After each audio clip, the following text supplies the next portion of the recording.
Oh, who said the Championship was going to be tough? It's a double promotion season for Oxford United. Welcome to Where Yellows Walk. We've got our team assembled to review the Norwich game and talk about the trip to Coventry City for the first away game for the Yellows. Welcome to Where Yellows Walk. You click subscribe, we'll roll the titles.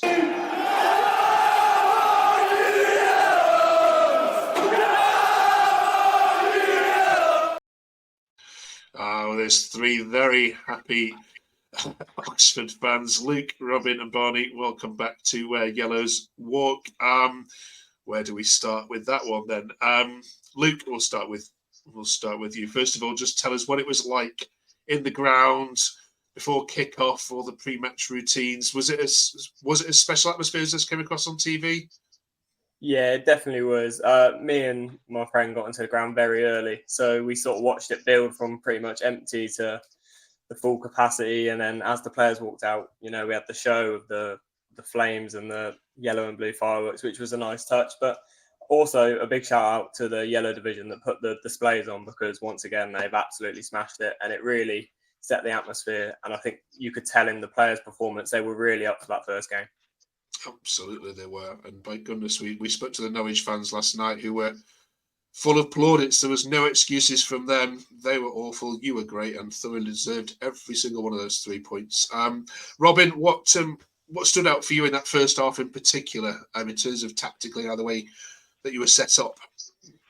I think it was a tactical masterclass yet again, really. Every time something good happened on the pitch, like a clever ball that was seen out on the wing, I looked over to the sideline and Des was stood there the whole game pointing where to put that ball, where to hold your man, where to pull it around. It was yet again another tactical masterclass, and everyone performed to the plan. Did it even surprise you?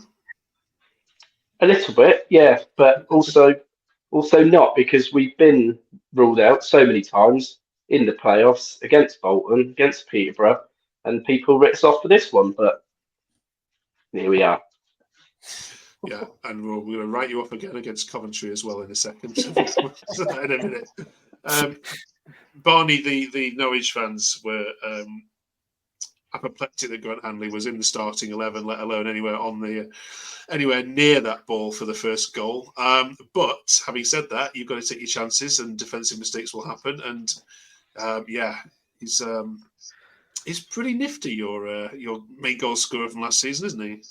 Yeah, he's not bad. I mean, when I saw a lineup and I saw Hanley and Duffy at the back, I knew we'd get at least a goal, because our whole thing is running in behind, especially with Harris, how fast he is. I mean, I knew we'd at least get one. But yeah, there was no surprises at all. Yeah. And Barney, defensively, when Norwich did step it up a little bit in the second half, how pleased were you with the shutouts, the blocks, the whole defensive triangles that were being set up? Was that something that you've... I thought it was quite good. I mean, I thought there were a couple shaky moments, but I think that's not our strongest defence yet. I mean, Kyozo obviously still trying to fit in, and Long had a very good game, but isn't a championship player. But however, he did amazingly. But I think the experience that you could see from Bennett was a huge help in the back line. Yeah, absolutely. Luke, who stood out for you? We'll talk about Will Vaulks in a minute, because that was a name running through Twitter. But apart from him, who else? If I had to pick a single other player out, it's got to be Mr. Oxford United himself at the minute, Cam Brannigan. He's Brannigan scoring for Oxford United. Water is wet. It goes hand in hand, and he got given that role to maybe step a little bit higher up the pitch, and he spoke about it in his post-match interview, and so did Des Buckingham. They want to get him in them goal-scoring areas, and it seemed that second goal was almost the blueprint of the plan for him, and I'm just sort of so happy for him, and for him to commit his long-term future to us. It's just makes him a bit of a hero at the minute. What have you made of all the post-match stuff then, Robin? Because sadly, when these things happen, a lot of the headlines are written about how bad Norwich were and how poor of it, and it very much like Plymouth yesterday, Sheffield Wednesday yesterday. Sorry, it gets written. All the headlines are written about Rooney. Do you think not enough has been made of how good Oxford were? Oh, definitely, 100%. Obviously, I know you said your Norwich fans previously did actually say we played well, but the majority of them on Twitter have just been based on how poor they were. And I think there was even a couple of little debates between Oxford and Norwich fans saying, not going to give us credit. And then a lot of them were saying, no, we're a poor team, which is bizarre because I thought we were fantastic in League One. And we just showed we were fantastic again yesterday. So carry on with the poor team stuff. I don't mind to keep proving people wrong. Yeah, absolutely. I watched the first half myself and I was thoroughly impressed. I have to apologise. I didn't watch the second half because Portsmouth were 2-1 up at Leeds and I've switched channels on you, I'm afraid. Barney, away from home though, what does he need to do in terms of the setup, formations, personnel when you go away to Coventry this Friday night? I think you kind of got to stick with the same team to try and carry the momentum on. But I think we're not going to have much of the ball. I think it's going to be very counter-attacking football. It's going to be key for Gooderum and Shemi on the wings to just be running their socks off and trying to, start off moves and get the counter-attacks going. And I think that's the only way we'll be able to get goals, realistically. Yeah. Luke, would you agree with that, or would you make a couple of changes? I don't think I'll make any changes, but I definitely won't go in with the mindset of sitting off. Coventry are a different task at hand, but Norwich are a team that wanted to play out, and we sort of showed if you want to play that way, you're going to have to do it really well because we're going to set our press, we're going to be smart with how we do it, and any small blip in that sort of first phase of build-up, then we're gonna take our chance. One of the things that struck me when I watched you against, I watched you in the playoffs, obviously, against Bolton and Peterborough, not too much before that, is just how fit your side are. Is this something, Robin, that the coaching staff drill into them? You seem to have a lot more energy than Norwich. I mean, again, their fans say they were lazy, but you seem to, while they seemed yards off it, you just seemed so on it in terms of athleticism and hunger and desire. Is this something that Des draws into his sides? 100%. Des is a very pressurised manager. He likes constant pressure on the back line. I said back line. Pretty much, if anyone's on the ball, there's pressure from us, and he's got the coaching staff in to make sure they are fit enough for this specific role. And that's the way he plays.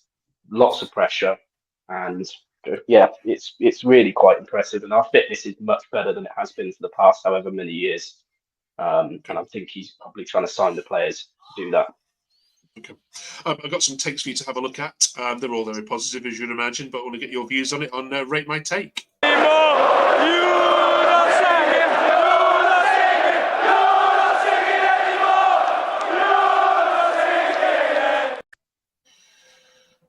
Barney, David Church says this was the best performance by an Oxford team in around 3 years. Really made Norwich one of the favourites look awful. Pretty much 10 out of 10 performance. Championship, we are here to stay. Just on that best performance in around 3 years, was it as good as that, or have you seen better? I think it's hard to say because I think best performance is the Bolton game because I think that was just the perfect one. However, I think you could also argue this is definitely up there. I think everyone was 10 out of 10, really. I think there was no bad stuff or very, very little.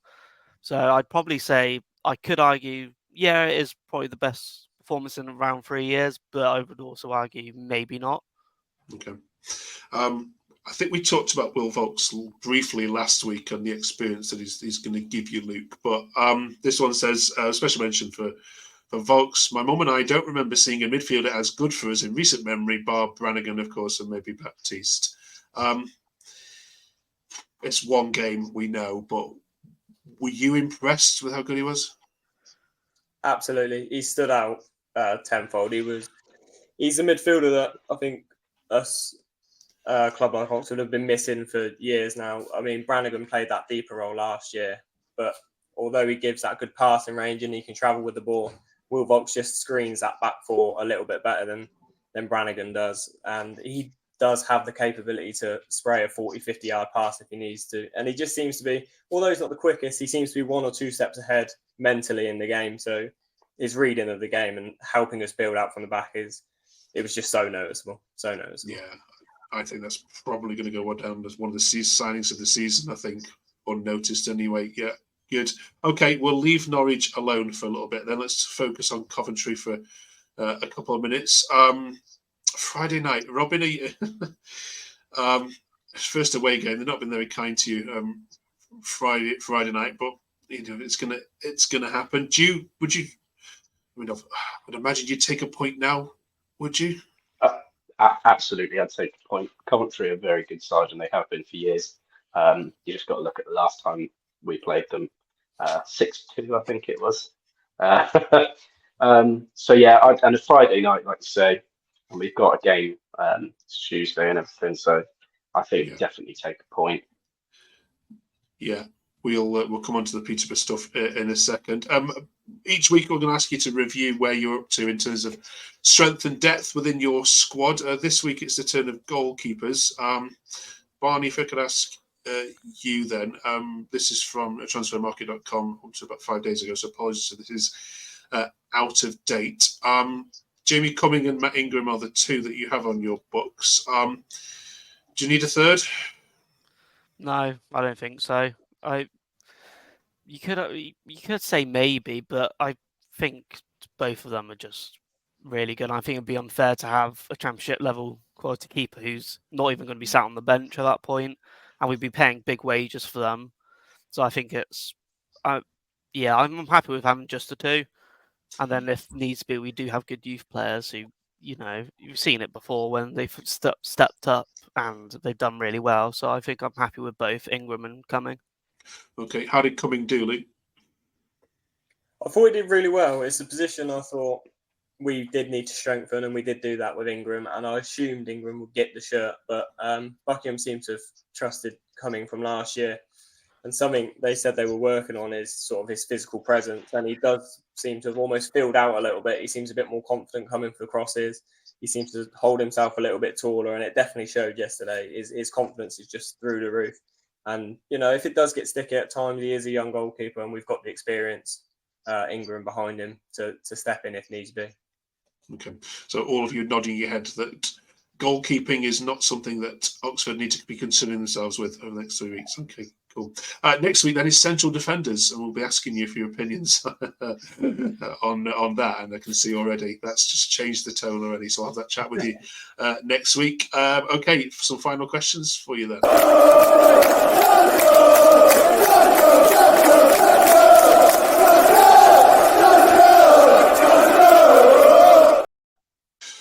Right, 90 seconds on the clock then. Quick fire, rapid questions, all about the last 7 days and the 7 days to come. 1 word or 2 word answers only, if that is okay.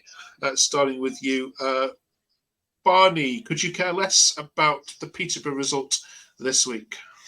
No.